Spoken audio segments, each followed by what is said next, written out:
کیا تمہیں یاد ہے وہ وقت جب خلیل اللہ حضرت ابراہیم علیہ السلام نے اللہ تعالیٰ سے عرض کیا، اے میرے رب، مجھے دکھا دے کہ تو مردوں کو کس طرح زندہ کرتا ہے۔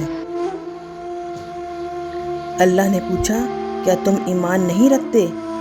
ابراہیم نے کہا، کیوں نہیں، ایمان رکھتا ہوں، لیکن دل کو اطمینان چاہیے۔ اللہ نے فرمایا، 4 پرندے لو، انہیں اپنے ساتھ مانوس کرو، پھر ان کے ٹکڑے کر کے مختلف پہاڑوں پر رکھ دو، پھر انہیں پکارو، وہ دوڑتے ہوئے تمہارے پاس آ جائیں گے۔ یہ تھا یقین کا اعلیٰ ترین درجہ، جسے ہم حق الیقین کہتے ہیں۔ علم سے آگے، مشاہدے سے آگے، براہ راست تجربہ، دل کی گہرائیوں تک اترنے والا ایمان۔ علماء اور صوفیہ نے یقین کو 3 بنیادی اقسام میں تقسیم کیا ہے، اور ہر ایک کی اپنی ایک خاص سطح ہے۔ یقین ایمان کی روح ہے۔ جس دل میں یقین ہوتا ہے وہ اللہ کے فیصلوں پر کبھی نہیں لرزتا۔ سب سے پہلا یقین، علم الیقین، جب ہمیں کسی چیز کا علم ہو جائے مگر ہم نے اسے دیکھا یا محسوس نہ کیا ہو، مثلاً کہ آگ جلا دیتی ہے، کیونکہ ہمیں آگ کے بارے میں یہی بتایا گیا ہے۔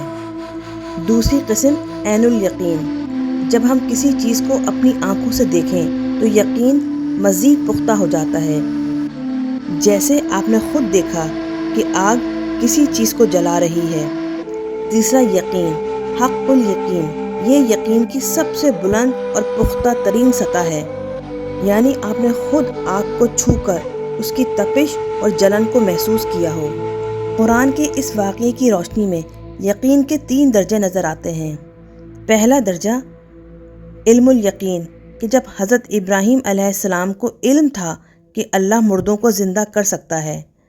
دوسرا درجہ عین الیقین، وہ اس کا مشاہدہ کرنا چاہتے تھے۔ اور تیسرا حق الیقین، جب انہوں نے خود دیکھا کہ پرندے دوبارہ زندہ ہو کر ان کے پاس آ گئے۔ یہ واقعہ سکھاتا ہے کہ دل کا اطمینان اور یقین کی پختگی اللہ کے محبوب بندوں کی بھی خواہش ہوتی ہے۔ یہ شرمندگی کی بات نہیں، بلکہ روحانی ارتقاء کا حصہ ہے۔ سب سے مضبوط یقین حق الیقین ہے۔ یہ وہ یقین ہے جو دل، عقل اور روح تینوں کو مطمئن کر دیتا ہے۔ ایسا یقین انبیاء، اولیاء اور مخلص بندوں کو نصیب ہوتا ہے۔ یا اللہ، ہمیں بھی ایسا یقین عطا فرما جو ہمارے دلوں کو سکون دے۔ ہمیں علم الیقین، عین الیقین اور بالآخر حق الیقین عطا فرما، تاکہ ہمارا ایمان کبھی نہ ڈگمگائے۔ آمین۔